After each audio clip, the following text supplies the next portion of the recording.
Welcome to Abundance. You guessed it, a podcast dedicated to all things surrounding dance. I am Kristen. And I am Hannah, and we are two best friends who are brought together by this art form. Please join us in 5, 6, 7, 8. Alrighty. Hi, everyone. Today we have with us the amazing Gianna Forte coming to us from Boulder, Colorado. Gianna and I danced together in middle and in high school, so what feels like so long ago now at this point, with the New England Ballet Company in Connecticut. I have so many great memories with her from all those years, and I'm looking forward to catching up with her some more today, as it's been a while since I've seen and talked to her last. So welcome, Gianna. We're so excited to have you with us today. Hi, thank you so much for having me. I'm so excited. Yeah, I'm also very excited to have you on our podcast and to meet you, Gianna. Such a pleasure. So just to get us started for today, would you just give us kind of like a brief rundown about yourself? So you don't have to dive too deep into things because we'll get into more of the meat later, but just kind of how long you've been dancing and maybe some of the places that dance has kind of taken you, as we know that often we have to move around and do all that kind of stuff. Yeah. Okay, so I started dancing when I was 2. Just everything, ballet, tap, jazz, hip hop, you name it, I did it. And when I was about 11 or 12, I got really serious about ballet. And that's when I moved to New England Ballet Company with Kristen. And we were together throughout middle and high school. And after high school, I joined the professional training division at Washington Ballet School. And I remained there for 5 years. I started in their PTP professional track program B, and then I moved to PTP A, and then I eventually moved to trainee. So I got to kind of join the company more in their larger performances and stuff. And then during COVID, I decided I kind of just wanted a change. So I sent my audition video out and I got a contract with Boulder Ballet. So I just joined them for the 2021-2022 season. So I've been here for about 8 months now. And yeah, I'm really loving it so far. So exciting. So exciting. And we're looking forward to hearing more about that experience. Yeah, and congratulations, by the way. Going forward, how were your experiences different during your time training with the Washington Ballet, which is such a large school, versus maybe some of the smaller places you trained at growing up, or smaller summer intensives you've attended? Can you talk a little bit about that?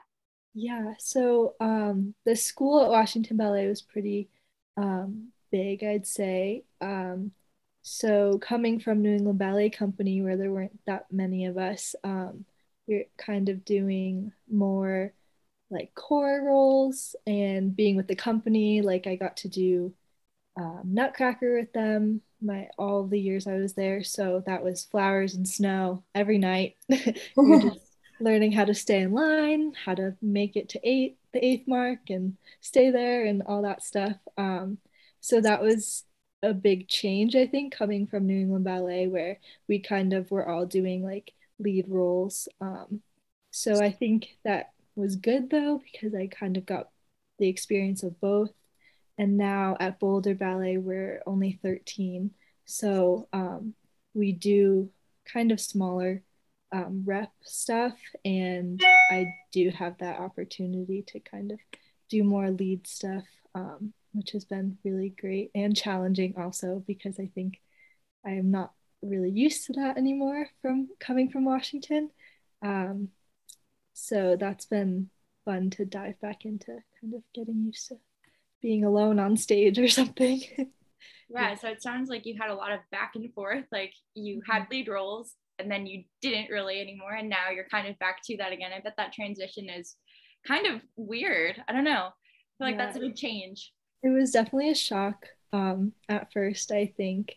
In the fall this year, I was like, oh my gosh, like all eyes are on me right now. Like what is going on? The pressure is on. But everyone here has been really welcoming and supportive. So yeah. Nice. We're so happy to do that.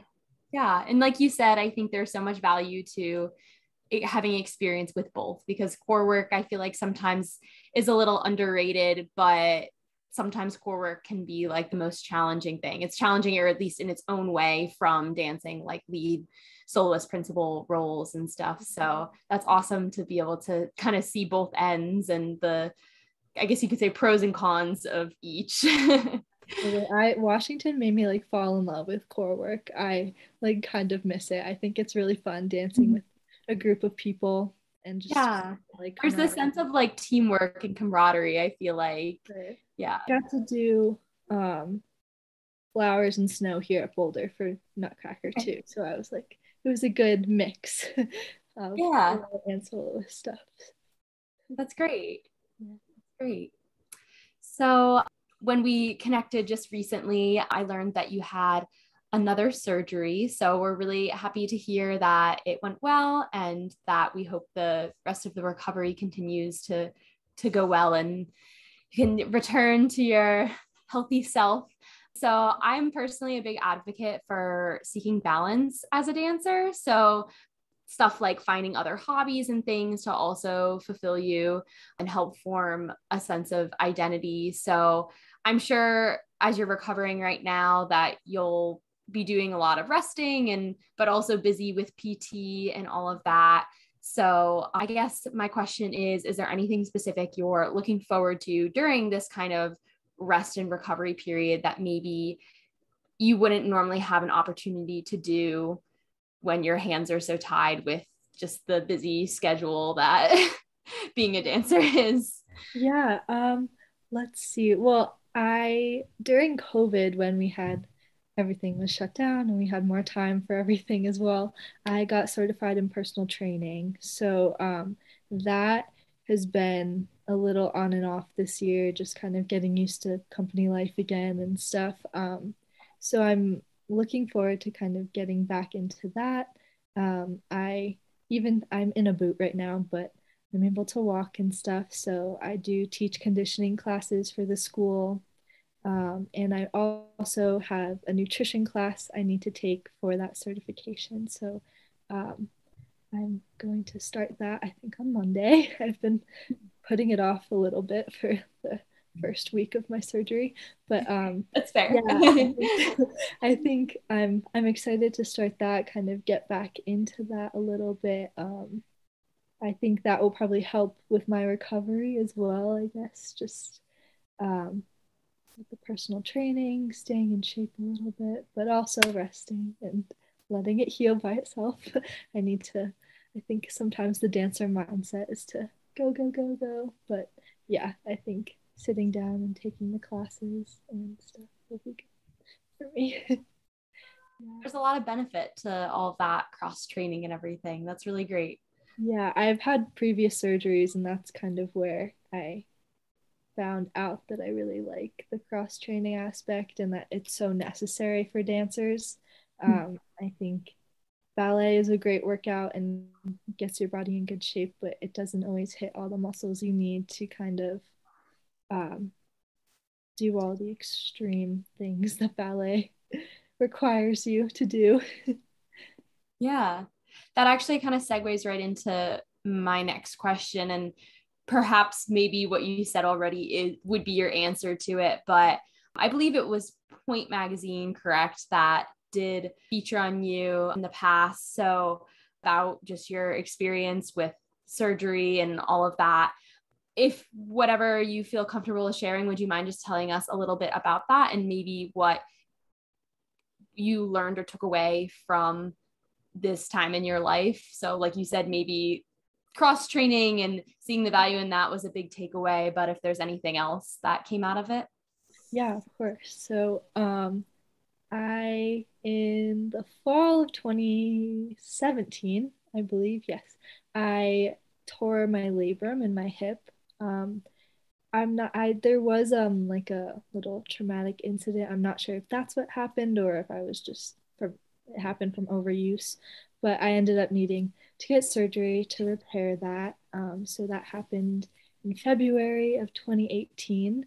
But then I had some complications. So I went into septic shock from a bowel obstruction and had to have 4 more stomach surgeries.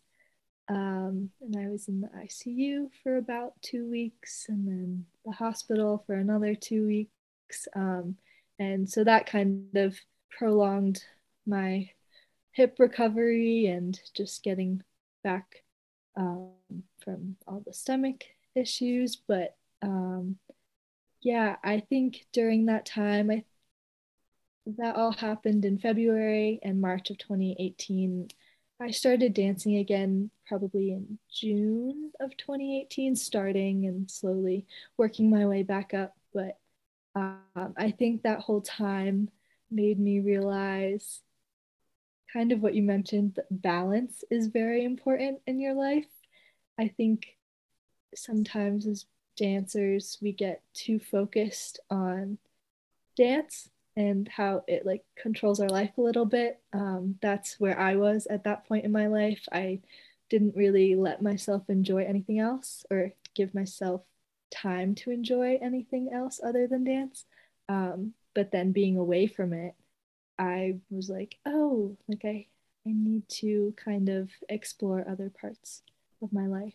And yeah, I really like what you just said, Gianna. I think that's so true. And as dancers, we're so disciplined and structured, and everything in our life is so, I don't know, like set out for us. So it can be really hard to kind of break away and relax and give yourself time to focus on other things. So I don't know, I like to believe that everything happens for a reason. So maybe that time that you had to take away from dance was really good because you were able to open your eyes up to that. And probably going forward now, you feel a little bit more open to relaxation, even in your career at Boulder Ballet.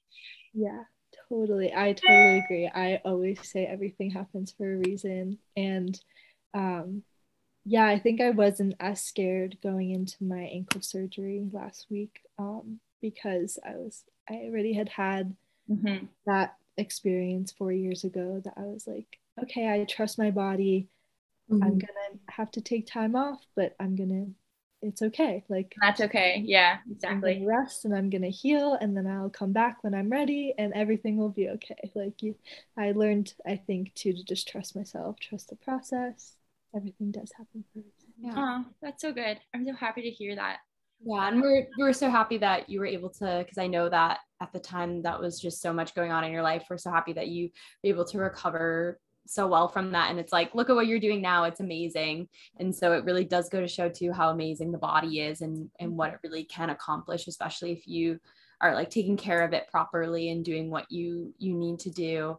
But just as Hannah was saying, yeah, I like what you had to say really hits home. I think we all kind of, especially ballet dancers over other styles of dance, have our like bun head moments where for me it was very much, I would say, in like middle school, where it's like eat, sleep, breathe, ballet. That's like all you want to do, and you're just so consumed by it. And while it's a big part of our lives, the older I've gotten, the more I've like strived to seek balance and explore other areas of my life too, and find that, you know, it's not the only part of my identity, and that there are other things that I love and enjoy outside of that. So yeah. Yeah, totally agree.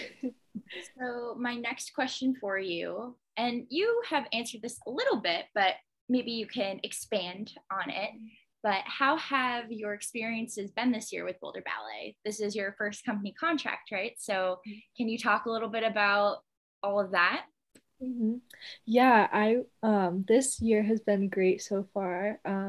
I was so nervous moving here and everything. I got this job strictly through Zoom. I never came to Colorado. I sent an audition video. I took company class over Zoom. So I really just kind of went for it and moved. I've never been to Colorado before. So I was very nervous. But everyone has just been so welcoming. I've like the whole company is so supportive. We're all kind of, it's small, but we're all like a family, like very close, which has been great because I think moving to a new place is always scary. And then what if no one likes you in the company or whatever? So that's been really great. We've done a lot of contemporary work this year, which I was also very nervous about coming from Washington Ballet, where we did a lot of classical work. So that has been a really good challenge for me, I think, this year to get out of my comfort zone. And we recently just did a full contemporary program with 3 different pieces. And that was hard, but it was really rewarding in the end, I think, to be able to perform that and feel more comfortable in it than when we first started. And that was really great. Let's see. Nutcracker was really fun too. It's very different, like being, I guess, able to do the soloist things as well. It just, you feel more pressure. But What role were you this year? I was able, well, I was cast as the Sugar Plum Fairy, Arabian. I did Party Mom, I did Snow, I did Flowers, Wow. and reed flutes. But because of my ankle, I didn't end up getting to perform all of those, but I did rehearse them for a while. So yeah, that was a disappointing part of the season, but injuries happen. So yeah. Yes, they do in this business, unfortunately, right? But yes, the one pro is Nutcracker will always be around, right? It's not going away. So hopefully you'll get to have some of those opportunities coming up in the future again and be able to do them all. Yeah. And really quick, Gianna, are there other people in the company your age, or are you the youngest? I'm one of the youngest. There's 2 people that are 21, that okay. I'm 23, and then everyone else is older than me. But yeah, everyone really gets along. There's one woman in the company who's just became a mom in the summer. Aww. And I feel like she's become my ballet mom. She really looks after me and has welcomed me, which has been really great. And there's also someone, Phoebe Magna, who is from Connecticut. So yes, I have recognized from some of just your posts and stuff, because I used to go to Magna physical therapy.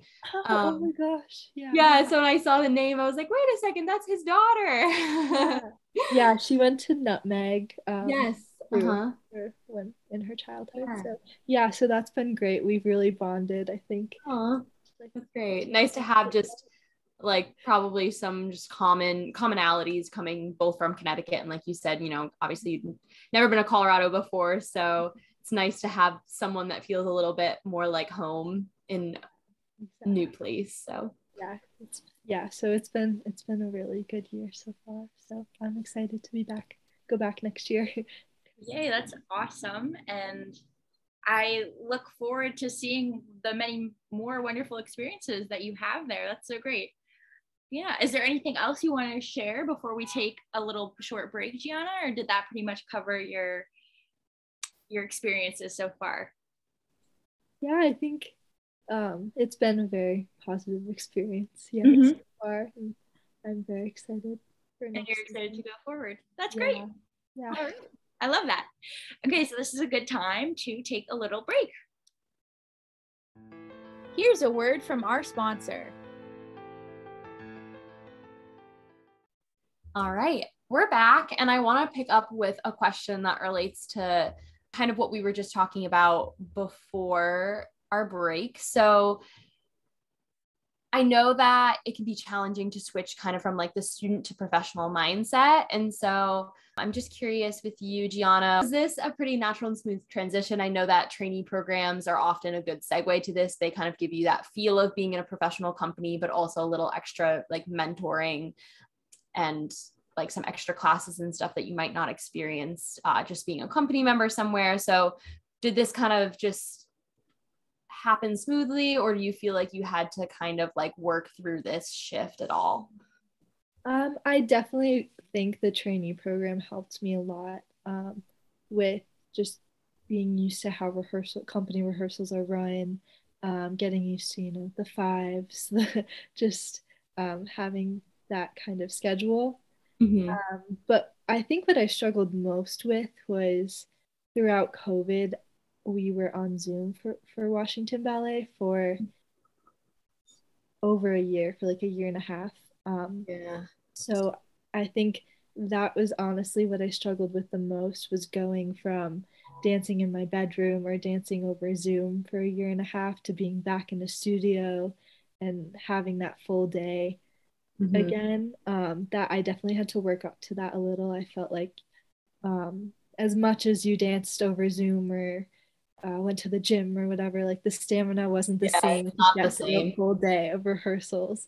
So I think that was the hardest thing for me. Also, the elevation and the altitude here. That's right. I forgot Yeah, about that. Yeah. that was the first month was a little rough. I got pretty bad laryngitis. I had a hard time breathing, plus the masks. But yeah, I think that the first like 2 months was a hard adjustment period. Kind of feeling like a full dancer again. I guess I struggled with that during COVID. Just you don't really have that sense of being a dancer when you're in your bedroom recording yourself or whatever. Yeah. Um, but the traineeship definitely helped. I feel like I kind of knew what to expect schedule wise when I got there, and also having so many of the company members be supportive and stuff. I felt like if I had a question about the schedule or where class was or something, like they would all help me with that. So I didn't feel too alone in that transition period, which was very That's nice. great. Yeah. I'm not sure like how much you've been back to Connecticut since your move, but for me, I remember in high school, I spent 2 summers out in Salt Lake City for summer intensives. And I felt like Superwoman when I came back to Connecticut because of the altitude difference. I like went to the gym the day after like flying home and I was like, wow, like I just felt nothing. Like it felt great. I felt so energized. So I don't know if you've experienced that at all, but I completely forgot about the altitude difference till you brought it up. But yeah. Yeah, I had the same experience when I came home for I had made the 3 week layoff for the holidays, and I went to the gym and I was like crushing it on the treadmill. But it goes away pretty fast. And Yeah, then it wears off for sure. yeah. But yeah, the that was I moved here in the end of July, and we went to Vail to perform at Vail Dance Mm. Fest the next week, which is another 3,000 feet higher than Boulder. So I was really struggling in Vail, just with headaches and just not feeling like I was getting enough air, but it got better pretty fast. But yeah, that was crazy. Wow. Yeah, that's wild. And if you had to pick, what is your favorite role you've performed and why? It's a tough question. It is. This year, I think we we performed "The Devil Ties My Tongue" by Amy Seiwert, and that was something I've like never done before. Very contemporary, very emotional. I like cried on stage when we performed it, and so I think that will always have a special place in my heart. It was four couples. It was like a 25 minute piece of just a lot of partnering, and I was in a trio with two other guys in the company. And I think, yeah, it wasn't classical, but it still required a lot of classical technique. And just it was just a really great experience. We performed it at a really cool venue too. It was in Chautauqua in Colorado, but it was in like a big barn, which was really cool.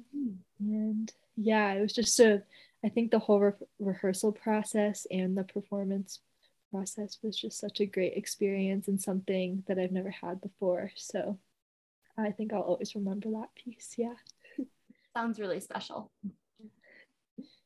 Yeah, I also like how with Boulder Ballet, you've been able to experiment a little bit more with contemporary pieces. I feel like, as you have been talking about, you weren't so used to that. So the fact that this new role has kind of become one of your favorites, that's very special, as Kristen said, I feel like. Yeah, for sure. Yeah, this year definitely made me comfortable with being uncomfortable in the studio.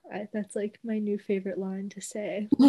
Um, yeah, you just kind of have to trust yourself, trust your technique, and just throw yourself into the process and see what happens, which I don't think we just didn't do a lot of contemporary work at the Washington Ballet or really at New England Ballet too before that. So yeah, it's just like just gotta experiment and see what happens. Yeah, I definitely got my first kind of like real taste of that in college myself too. Like a lot of the student choreographers would do more contemporary works and stuff, and I hadn't really experienced much of that beforehand.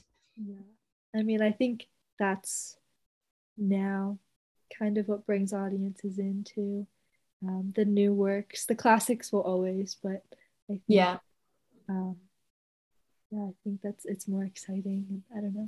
It's fun. Yeah, and challenging, and probably I don't know, it just gives you other things to work with, right? Like the classics we all know, but when you get to experiment with something else, that's cool.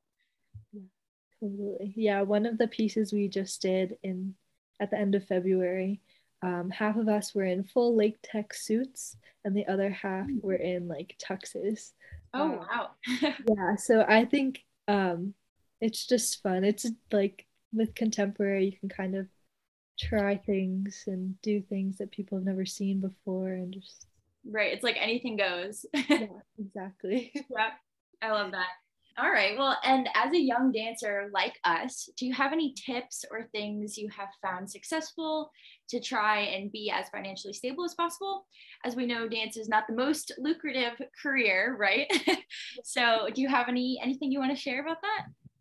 Yeah, I think having a side gig is always a good idea.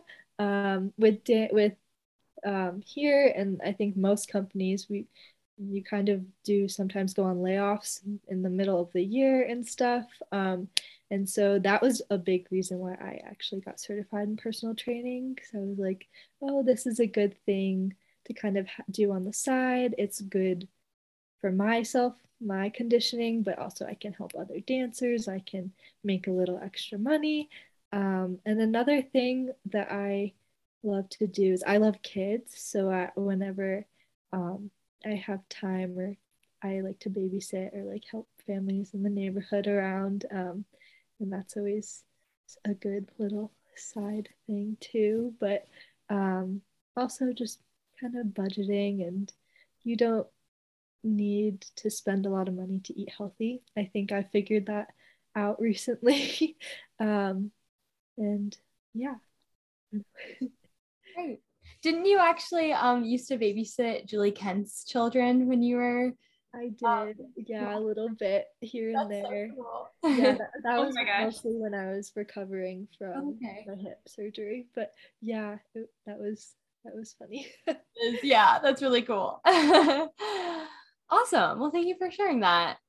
So to wrap things up today, I'm sure you'll have a very long and successful career dancing. Like, it's going to be so cool to continue to see what you do. I'm just curious, after you finish dancing, as inevitably that day comes for everyone, do you have any career aspirations at the moment, whether that be inside or outside of the dance field?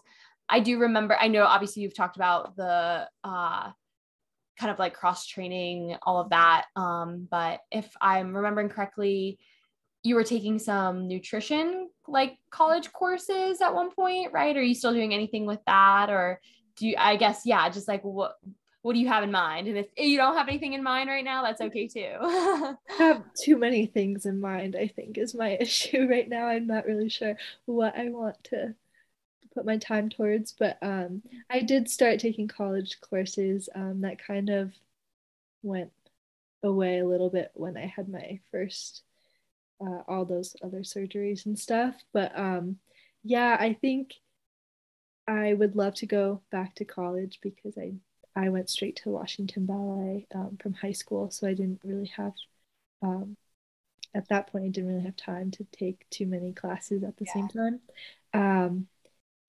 I also recently have been talking with my physical therapist about, she thinks I should go to like PA school to help like to go into the physical therapy world a little bit. And she was like, if you already have your personal training certification, like that will just kind of help you that way. And that's 2 years of school, I think. So she recommended that, which now I'm going to start looking into, I think, because I think that would be really fun. My friend Phoebe and I always joke that we're going to start our own ballet company. So that is also, I love to teach. So yeah, I think I have a lot of ideas. Lots of ideas of brewing. I love it. I love it. It's so great. And like sometimes too, the plans and the path ends up changing a little, and that's okay too.